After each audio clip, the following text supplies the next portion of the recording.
नमस्कार, यहाँलाई इतिहास सम्बन्धी तथ्य जानकारी दिने यस हिस्ट्री इन नेपाली च्यानलमा स्वागत छ। रणबहादुर शाहको हत्यापछि भीमसेन थापा नेपालको राजनीतिक परिदृश्यमा एक नायकको रूपमा स्थापित भए। आफ्नो 31 वर्षको शासनकालमा यिनले धेरै उतार चढावको सामना गर्नु पर्यो। तर पनि उनलाई धेरै इतिहासकारहरूले नेपालमा आधुनिकताको प्रवेश गराउने पहिलो प्रशासकको रूपमा प्रस्तुत गर्दै आइरहेका छन्। उनको राजभक्ति र राष्ट्र प्रेमबाट विश्वस्त भएर तत्कालीन नेपालको मुख्तियार रणबहादुर शाहले भनेका थिए, म मरी मुलुक डुब्निया छैन, भीमसेन मर्यो भने मुलुक डुब्निया छ। त्यस्तै तत्कालीन प्रधानमन्त्री तथा श्री महाराज जंगबहादुर राणाले पनि भनेका थिए, हामी वजिर मध्ये ठूला बुद्धिमान वजिर भीमसेन थापा नै हुन्। चन्द्र शमशेरले पनि यही प्रसंगमा एकपल्ट भनेका थिए, एउटा भीमसेन थापा नजन्मेको भए नेपाल उहिल्यै हिँडिसक्थ्यो। नेपालको ऐतिहासिक पुस्तक स्केचेस फ्रम नेपालका लेखक हेनरी एम्ब्रोस ओल्डफिल्डले पनि भनेका छन्, उनको मुटुमा आफ्नो राष्ट्रको स्वतन्त्रता र सार्वभौम भन्दा न कुनै कुरा नजिक छ न त प्यारो नै। आजको यस कार्यक्रममा उनी प्रभावशाली व्यक्तित्वको उदय बारेमा कुरा गर्नेछौं। आजको यो विशेष कार्यक्रमलाई यस च्यानलका शुभेच्छुक तथा नियमित दर्शक सन्देशज्यू राम डंगोलज्यू र राम बोगटेज्यूले अनुरोध गरी पठाउनु भएको छ। उहाँको अनुरोधलाई स्वीकार गर्दै यो कार्यक्रम तयार गरिएको छ। विश्वास छ सदाझै यस कार्यक्रमलाई पनि उत्तिकै मन पराइदिनुहुनेछ। आउनुहोस्, नेपाल तथा विश्व इतिहासको बारे तथ्य तथा प्रामाणिक जानकारी दिने उद्देश्यका साथ इतिहासका विद्यार्थीहरूद्वारा निर्मित यस कार्यक्रमलाई मन पराई लाइक, शेयर र सब्स्क्राइब गरिदिनु अनुरोध गर्दै म कार्यक्रम प्रस्तोता सार्थक नेपाल यहाँलाई हार्दिक स्वागत गर्दछु।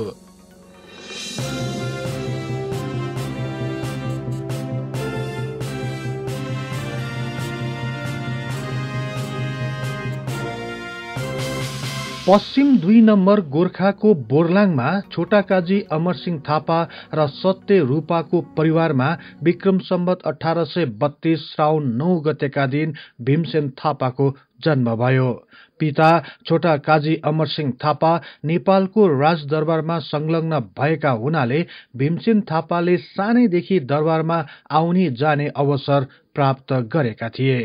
तत्कालीन राजा रणबहादुर शाह र भीमसेन थापा झण्डै सँगै उमेरका थिए। विक्रम सम्वत 1844 ताकादेखि नै भीमसेन थापा राजा रणबहादुर शाहको बाल सखाको रूपमा राजासँगै घोडचढी, पौडी तथा विभिन्न खेलकुदहरू गर्ने गर्दथे। विक्रम सम्वत 1854 अर्थात 22 वर्षको उमेरमा उनले दरबारिया दरबन्दी अनुसार दरबारमा एक सामान्य जागिर पाए। त्यही हैसियतमा यिनी राजा रणबहादुर शाहको सेवामा लागे। राजा रणबहादुर शाह महोत्तरीका विधवा ब्राह्मणी कान्तिवतीबाट मोहित भएपछि उनैलाई कान्छी महारानीको रूपमा दरबारमा भित्राए। उनीबाट एक छोराको जन्म भयो। उनै छोरा गिरवाड युद्ध विक्रम शाहलाई राजा बनाउन कान्छी महारानी कान्तिवतीले राजा रणबहादुर शाहलाई दबाव दिन थालिन्। अन्ततः विक्रम सम्वत 1855 फागुन 28 गतेका दिन पाल्पाका राजा पृथ्वी पाल सेनद्वारा युवराज गिरवाड युद्ध विक्रम शाहलाई राज तिलक लगाई राजगद्दीमा बसाइयो। यसपछि रणबहादुर शाहले गिरवाड युद्ध विक्रम शाहको राज्य गर्ने कानूनी उमेर नपुगेसम्म जेठी महारानी राजेश्वरीलाई नायबी र सुवर्ण प्रभालाई सहायक बनेर राज्य सञ्चालन गर्ने अख्तियार दिए। कीर्तिमान सिंह बस्नेतलाई मूल काजी बनाए भने दामोदर पाण्डे, नरसिंह गुरुङ र त्रिभुवन खवासलाई काजी बनाए। मूल काजी कीर्तिमान सिंह बस्नेतले भीमसेन थापालाई सुबेदारको पद दिई रणबहादुर शाहको रेखदेख तथा हेर विचार गर्ने जिम्मा दिए। यस प्रकार भीमसेन थापाको नेपालको राजनैतिक परिदृश्यमा प्रत्यक्ष रूपमा पहिलो पल्ट प्रवेश भयो। राजगद्दी त्यागेका रणबहादुर शाहले सन्यासी ग्रहण गर्ने विचार गरी दरबार छोडी पशुपतिमा बस्न थाले। कान्छी महारानी कान्तिवती पनि सन्यासिनीको रूपमा रणबहादुर शाह सँगै आइन्। यही अवसरमा मूल काजी कीर्तिमान सिंह बस्नेतले भीमसेन थापालाई सुबेदारबाट पदोन्नति गर्दै सरदार बनाई रणबहादुर शाहको सेवामा पठाए। यसपछि उनी दिलो ज्यान दिएर स्वामी महाराज रणबहादुर शाहको हरेक कार्यमा साथ दिए। छोटो समयमा नै उनी रणबहादुर शाहका अत्यन्तै प्रिय व्यक्ति बन्न सफल भए। यसपछि भने भीमसेन थापा रणबहादुर शाहको अंगरक्षक मात्र नभएर उनी एकमात्र प्रमुख सल्लाहकारको रूपमा स्थापित हुन पुगे। रणबहादुर शाह भीमसेन थापाप्रति यति विश्वस्त भए कि हरेक कार्यको लागि भीमसेन थापाको राय बिना काम सुरु नै गर्दैन थिए। पशुपतिमा बस्दा नै कान्छी महारानीलाई रोगले च्यापेर सिकिस्त भइन्। उपचारका हरेक विधिहरू अपनाइए तापनि महारानी कान्तिवतीलाई निको पार्न सकिएन। अन्ततः विक्रम सम्वत 1856 कार्तिक 9 गतेका दिन महारानीको देहान्त भयो। कान्छी महारानी कान्तिवतीको शोकमा रणबहादुर शाह केही समय विक्षिप्त बने। त्यसपछि उनी राजा जस्तै भई शासनको बागडोर आफ्नो हातमा लिन थाले। रणबहादुर शाहले देशको राजनीति एवं शासन व्यवस्थाबाट आफूलाई अलग्याउन सकेनन्। दरबारिया भारदारहरूको जालमा परि बाध्य भएर गद्दी छोड्नु परेको भन्ने महसुस गरेका थिए। त्यसैले पनि उनी पुनः शासन सत्ता आफ्नो हातमा पार्न चाहन्थे। यसको लागि उनले पाटनमा नै बसी काजी भारदारहरूको विरोध गर्न थाले। यसै समय थाका काजी दामोदर पाण्डे तथा अन्य काजीहरूले श्री 5 गिरवाण युद्ध विक्रमलाई नुवाकोटमा लगी त्यहीबाट शासन सञ्चालन गर्न लागे।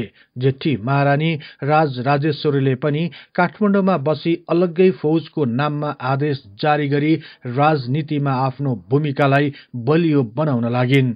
यस प्रकार देशमा त्रयी शासन चल्न थाल्यो। अन्ततः रणबहादुर शाहले आफ्नो पक्ष कमजोर भएको विचार गरी विक्रम सम्वत 1857 जेठ 8 गते जेठी महारानी राजराजेश्वरी लगायत बलभद्र शाह, दलभञ्जन पाण्डे, पण्डित रंगनाथ पौडेल, बाल नरसिंह कुँवर, कुलदीप शाह लगायत 4 बग्गी केटी सुसारेहरू सहित 50 जना जति नोकर चाकरहरू लिएर काशी तर्फ लागे। यो कठिन समयमा पनि सरदार भीमसेन थापा विचलित भएनन्। रणबहादुर शाहको हरेक कदममा साथ दिँदै उनी पनि रणबहादुर शाहसँगै काशीतिर लागे। काशी पुगेपछि पनि रणबहादुर शाहले नेपालको राजनीतिमा ध्यान दिन छोडेनन्। सरदार भीमसेन थापाको सल्लाह बमोजिम दामोदर पाण्डेका विरोधमा कार्यहरू गर्दै रहे। सरदार भीमसेन थापा स्वयंले पनि नेपाल तथा अंग्रेजहरूको हरेक गतिविधिलाई नजिकबाट नियाली चाल्नुपर्ने हरेक कदमको बारेमा रणबहादुर शाहलाई नियमित रूपमा सरसल्लाह दिइरहे। नेपालमा भने रणबहादुर शाह लगायतका समूहहरू काशी प्रस्थान गरेपछि काजी दामोदर पाण्डेले अर्कै राजनीतिक दाव खेल्न थाले। अंग्रेजसँग मिली रणबहादुर शाह लगायतलाई बनारसमा नै नजरबन्द गर्ने उपायमा तल्लीन हुन थाले। यसैको निरन्तरता स्वरूप काजी दामोदर पाण्डेले गजराज मिश्रलाई भारत पठाए। उनैको सल्लाह बमोजिम विक्रम सम्वत 1858 नेपालले भारतीय अंग्रेज कम्पनी सरकारसँग व्यापारिक सन्धि गरे र अंग्रेज सरकारद्वारा रणबहादुर शाह र उनका समूहलाई बनारस स्थित आफ्नै निवासमा कैद गर्न लगाए। यसरी आफूहरू दामोदर पाण्डेको जालमा परेको हुँदा यसबाट छुटकारा पाउन सरदार भीमसेन थापाले रणबहादुर शाहलाई नेपालमा रहेका भाइहरूलाई पत्र लेख्न सल्लाह दिए। यसै अनुरूप उनले नेपालमा रहेका भाइहरू शेरबहादुर शाह र विदुर शाहीलाई पत्र लेखी पठाए। सो पत्रमा उनले अंग्रेजलाई निकाल्न र आफ्नो कैद खोल्न लगाउन भनी उल्लेख गरेका थिए। यसका साथै राजा गिरवाण युद्ध विक्रम शाहको सुरक्षामा विशेष पहल गर्न पनि अपील गरे। यसपछि रणबहादुर शाहले नेपालस्थित काजी बख्तवर सिंह बस्नेत र उनकी आमालाई पनि पत्र लेखी सहयोगको लागि अपील गरे। सरदार भीमसेन थापा स्वयंले पनि काजी बख्तवर सिंह बस्नेतलाई नेपालमा अंग्रेज आएर बस्नु असल कुरा होइन भन्दै उक्त बन्धन तोड्नमा सहायता गर्न अपील गर्दै पत्र लेखेर पठाए। यसपछि बनारसमा नै बसेका रंगनाथ पण्डितले पनि बख्तवर सिंहलाई सो व्यापारिक सन्धि खारेज गर्न पत्र लेखे। यही कारण नेपालको राजनीति अस्थिरतातर्फ मोड्यो। विभिन्न समूहहरूले गोप्य रूपमा भिन्न भिन्न षड्यन्त्रहरू बुन्न थाले। बिस्तारै भारदारहरूको बीचको कलह सतहमा आयो। यसैबीच विक्रम सम्वत 1858 असार 15 गतेका दिन एक घटना घट्न गयो। सोही दिनको राति 9 बजेतिर राजदरबारमा हात्तीसारको बाटो हुँदै घर फर्किरहेका मूल काजी कीर्तिमान सिंह बस्नेतको अज्ञात व्यक्तिद्वारा हत्या गरियो। जेठी महारानीको अनुपस्थितिमा नायब बनेकी माइली रानी सुवर्ण प्रभाले मूल काजी कीर्तिमान सिंह बस्नेतको हत्याबारे छानबिन गर्न कचहरी बोलाइन्। यही कचहरीद्वारा जेठी महारानी राजेश्वरी समर्थक करिब 80 जना भारदारहरूलाई कैद गर्नुको साथै दामोदर पाण्डेलाई पदच्युत गरियो। विदुर शाही, श्रीकृष्ण शाह र रणजीत पाण्डे लगायत अन्य केही भने ज्यान बचाउन तराईतिर भागे। काजी प्रतिमान राणा, सरदार गर्भु खवास, इन्द्र सिंह खवास लगायत अन्य 7 जनालाई काटी हत्या गर्यो। साथै अरु करिब 120 जना जतिलाई जेलमा बन्द गरियो। यो घटनाको बारेमा थाहा पाएपछि रणबहादुर शाह साह्रै दुखित बने। यो घटनाबाट आहत भएका रणबहादुर शाहले नेपाल फर्कने विचार गरे। तर बनारसमा अंग्रेजद्वारा लगाइएको निषेध नखुलेपछि सरदार भीमसेन थापाले अंग्रेजसितको सन्धि भंग नभई आफ्नो कैद खुल्दैन भन्ने ठानी सरदार भीमसेन थापाको सल्लाहमा रणबहादुर शाहलाई आफ्नी जेठी महारानी राजेश्वरीलाई नेपाल पठाउन सल्लाह दिए। नेपालमा गई सन्धिलाई भंग गराउने उद्देश्यले जेठी महारानीलाई रणबहादुर शाहले नेपाल पठाए। जेठी महारानी राजेश्वरीलाई नेपालभित्र पस्न नदिन विभिन्न खेलहरू खेलिन थालियो। तर नेपालकै विभिन्न भारदार तथा सेनाहरूको सहयोगमा उनी सफलतापूर्वक नेपाल पसी राजधानीमा आइपुग्न सफल भइन्। उनले सत्ता आफ्नो हातमा लिने बित्तिकै सर्वप्रथम नायबको पदबाट सुवर्ण प्रभालाई हटाई आफू नै राजा गिरवाड युद्ध विक्रमको नायब भइन् र सो सन्धिलाई खारिज गर्नमा सफल भइन्। त्यसपछि उनले शेरबहादुर शाहलाई पदच्युत गरिन् भने सुवर्ण प्रभा, बख्तवर सिंह बस्नेत र बम शाहलाई कैद गरिन्। तर दामोदर पाण्डेलाई भने मूल काजी बनाइन्। यसपछि रणबहादुर शाहमाथि लागेको नजरबन्द हट्न गएपछि उनी आफ्नो दल बल सहित नेपाल फर्कन सुरु गरे। उनीहरू नेपाल फर्कने क्रममा दामोदर पाण्डेले नरसिंह गुरुङको नेतृत्वमा एक सैनिक समूह थानकोट पठाए। तर नरसिंह गुरुङ रणबहादुर शाहलाई भेटेपछि उनी उतैतिर लागे। यसपछि दामोदर पाण्डे आफ्नै नेतृत्वमा आफ्ना विश्वासी सैनिकहरू लिएर थानकोट तर्फ लागे। यति धेरै सैनिकहरू आएको देखेपछि सुरुमा रणबहादुर शाह आत्तिए पनि सरदार भीमसेन थापाका कारण दामोदर पाण्डेका सैनिकहरू रणबहादुर शाहतिर लागे भने दामोदर पाण्डे र प्रबल राणालाई पक्राउ गरियो। यसपछि भने रणबहादुर शाह लगायत उनका समूहहरू काठमाडौँ पुगी सबै विरोधी भारदारहरूलाई बन्दी बनाए। सुवर्ण प्रभा र अरू थुनिएका भारदारहरूलाई बन्धन मुक्त गरियो। रणबहादुर शाहले आफ्ना छोरा राजा गिरवाड युद्ध विक्रम शाहको मुख्तियार भएर शासन गर्न थाले भने सरदार भीमसेन थापालाई काजी बनाइयो। यसपछि सरदारबाट काजी बनेका भीमसेन थापा नेपाली राजनीतिमा एक प्रभावशाली व्यक्तिको रूपमा स्थापित हुन पुगे। आफ्नो हातमा शक्ति आएपछि रणबहादुर शाहले विक्रम सम्वत 1860 चैत्र 3 गतेका दिन प्रथम काजी दामोदर पाण्डेलाई लुमडी निरनै काटेर मारे भने उनका छोराहरू रणकेशर पाण्डे र गजकेशर पाण्डेहरू निरपराध हुँदा हुँदै पनि उनीहरू पनि काटिएर मारिए।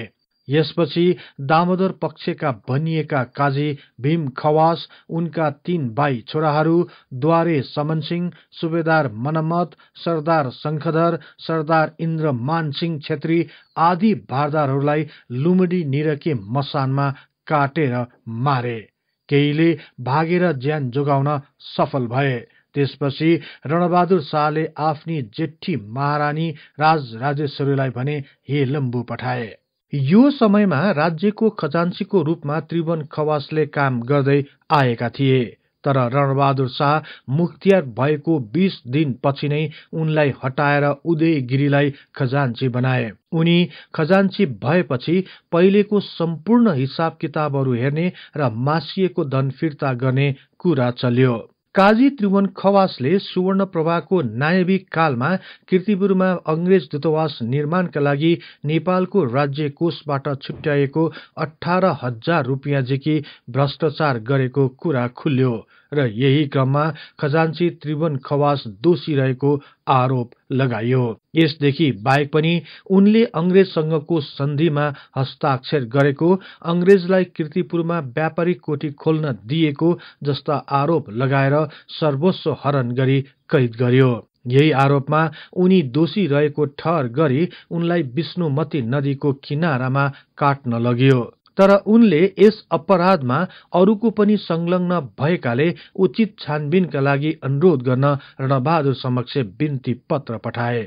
सोही बिन्ती पत्रको आधारमा मुख्तियार रणबहादुर शाहले विक्रम सम्वत 1863 वैशाख 14 गते साँझ त्रिभुवन खवासकै घरमा भारदारी कचहरी बोलाउन लगायो।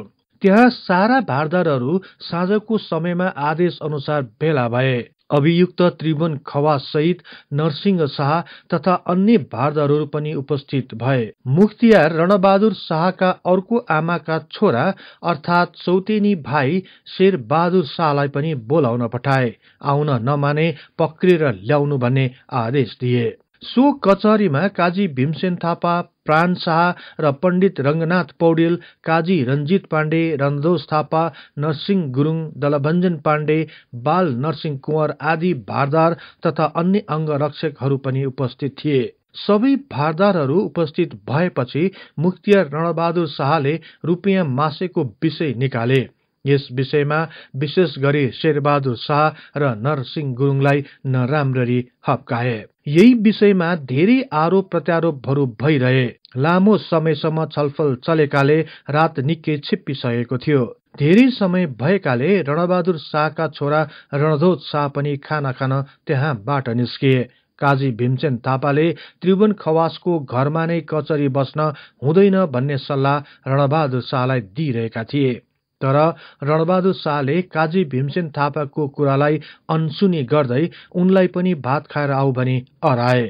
घर टाढा भएकाले उनी खाना खान जान आनाकानी गरिरहेका थिए। तर मुख्तियार रणबहादुर शाहले उनलाई रणधोतकोमा नै गएर खाना खानु भनी पठाए। लामो छलफल पछि निर्णय सुनाउँदै मुख्तियार रणबहादुर शाहले त्रिभुवन खवासलाई काट्ने र शेरबहादुर शाहका आँखा फोर्ने आदेश दिए। यही मौकामा शेरबहादुर शाहले रणबहादुर शाहलाई रिसको झोकमा तरवारले प्रहार गरे।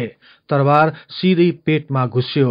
रणबहादुर शाहले तुरुन्तै प्रतिरोध गर्न लाग्दा शेरबहादुर शाहले फेरि सोही तरवारले रणबहादुर शाहको काँधमा दोस्रो प्रहार गरे। रगताम्य भएका रणबहादुर शाहले आफ्ना अंगरक्षक बाल नरसिंह कुँवरलाई पुकारे र उनी बेहोस भई ढले।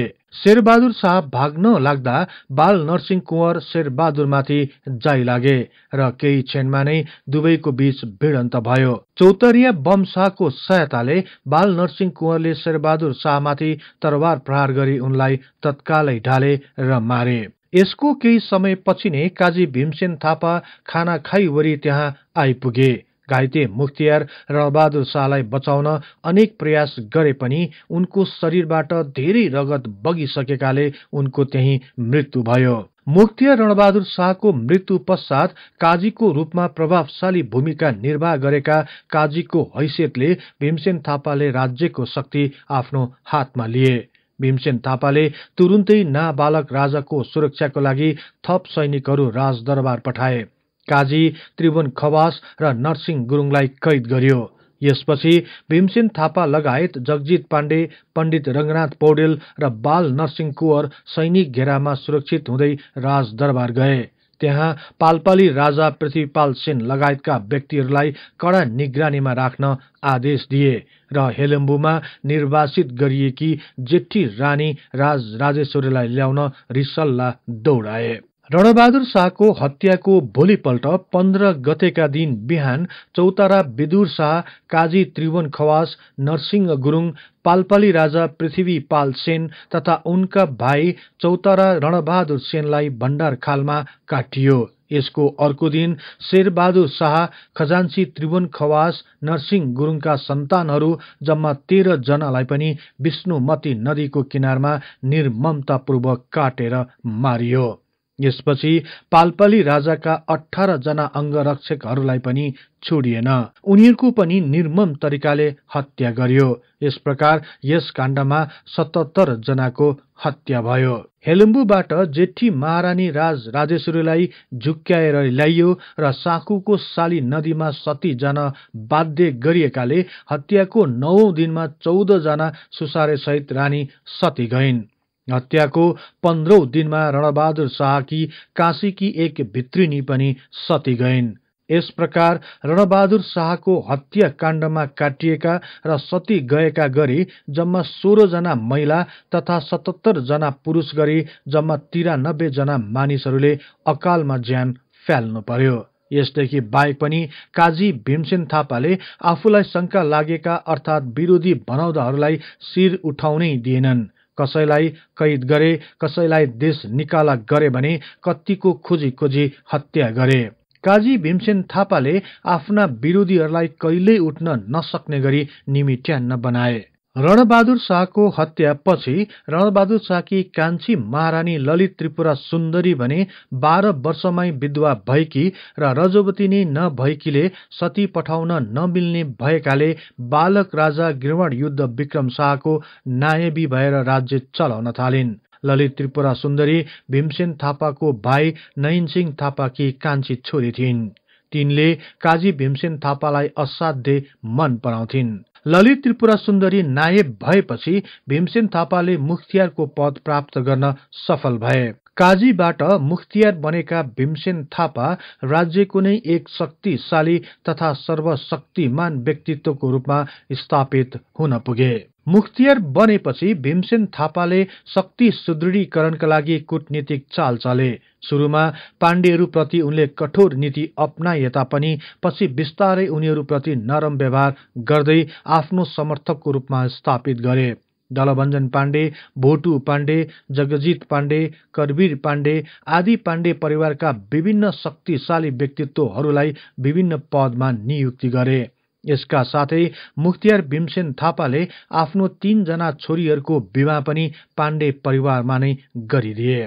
पृथ्वीपाल सेनको हत्यापछि पाल्पा समेत यसका मातहतका राज्यहरू पनि नेपालमा गाभे। चौतारा बमशाह, बडाकाजी अमरसिंह थापा आदि शक्तिशाली एवं महत्वाकांक्षी भारदारहरूलाई सुदूरपश्चिम क्षेत्रहरूमा पठाए। यसपछि काजी अमरसिंहको नेतृत्वमा पश्चिमी राज्यहरूमाथि आक्रमण गरी गढवालका राजा प्रद्युम्न शाहलाई युद्धमा परास्त गरे। यस विजयले नेपालको सिमाना पश्चिममा सतलजसम्म पुर्यायो। यसपछि नेपाली सेना सतलज नदी पार गरेर काङ्गडा प्रवेश गर्यो। यसरी विशाल नेपालको अवधारणालाई भीमसेन थापाले निरन्तरता दिइरहे। नेपाललाई एक शक्तिशाली राष्ट्रको रूपमा उभाउन उनले हर सम्भव प्रयत्न गरे। मुख्तियार भीमसेन थापालाई दक्षिणको छिमेकी राष्ट्रमा भइरहेको राजनीतिक गतिविधिहरूको विषयमा राम्रो ज्ञान थियो। भारतको इस्ट इन्डिया कम्पनी सरकारले बिस्तारै ससाना भारतीय राजा रजौटाहरूलाई एक एक गरेर ब्रिटिस साम्राज्यमा मिलाइरहेका थिए। यस्तो परिस्थितिमा मुख्तियार भीमसेन थापालाई एक दिन अंग्रेजहरूसँग पनि युद्ध हुनेछ भन्ने राम्ररी थाहा थियो। त्यसैले यिनले फ्रान्सेलीहरूलाई नेपालमा निम्त्याएर नेपाली सेनालाई तालिम दिने व्यवस्था मिलाए। फ्रान्सेली सेनापति तथा विशेषज्ञहरूले नेपालमा आएर नेपालको सेनालाई आधुनिक ढंगबाट सैनिक तालिम प्रदान गरे।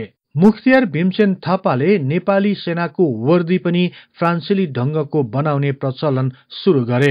यसका साथै यिनले सेनाको दर्जा पनि जर्नेल, कर्नेल, कप्तान, लप्टन इत्यादि युरोपीय ढंगबाट चलाए। फ्रान्सेलीहरूकै सहयोगमा सैनिकहरूको लागि आवश्यक हात हतियारको कारखानाको स्थापना गरे। सेनालाई बस्नको लागि छाउनी र उच्च स्तरको तालिमको लागि विशेष सैनिक ब्यारेकहरूको पनि व्यवस्था गरे। यस प्रकार नेपाल राष्ट्रको सुरक्षा गर्न सुरुदेखि नै तम तयार भएर लागि परे। नेपाली सेनाहरूको विश्वासपात्र बनेपछि उनले राजाबाट विक्रम सम्वत 1868 मा सेनाको जनरल पद हासिल गरे। यसको एक वर्षपछि अर्थात विक्रम सम्वत 1869 मंसिर महिनामा राजा गिर्वाण युद्ध विक्रम शाहको लाल मोरबाट भीमसेन थापाले आफ्नो मुख्तियारी पदलाई नवीकरण गर्दै निम्न थप अधिकार प्राप्त गर्न सफल भए। ती थप अधिकारहरू मुख्यतया यस प्रकारको थियो। देशको स्वतन्त्रता र विकासको लागि आवश्यकता अनुसार युद्ध वा शान्ति स्थापना गर्ने।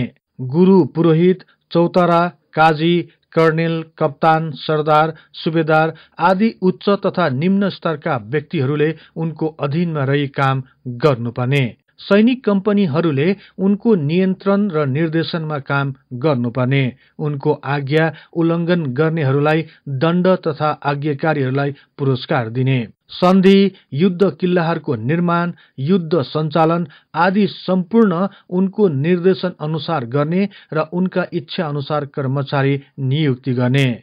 उनको आज्ञा उल्लङ्घन गर्ने जुनसुकै व्यक्तिलाई पनि सजाय दिलाउन पाउने। यी अधिकारहरू मुख्तियार भीमसेन थापालाई दिएको कागज पत्रमा उदयगिरी, फौजवीर राणा, पुरोहित यदुनाथ, पण्डित राज रंगनाथ पौडेल, प्राण शाह, रणधोज शाह, दलभञ्जन पाण्डे, भक्ति सिंह बस्नेत, परशुराम थापा, भोटु पाण्डे, जयसिंह खत्री, बाल नरसिंह कुँवर, बहादुर भण्डारी, जसपाउ थापा, चन्द्रशेखर उपाध्यायहरू जस्ता शक्तिशाली भारदारहरू साक्षीको रूपमा थिए। यी असीमित अधिकारहरू प्राप्त भएपछि मुख्तियार भीमसेन थापा ज्यादै शक्तिशाली भए। सुबेदार पदबाट नेपाली सेना तथा राजनीतिमा छिरेका भीमसेन थापाले सरदार, काजी हुँदै शक्तिशाली मुख्तियारको पद हत्याउन सफल भए। यस प्रकार भीमसेन थापाको नेपाली राजनीतिमा उदय भयो।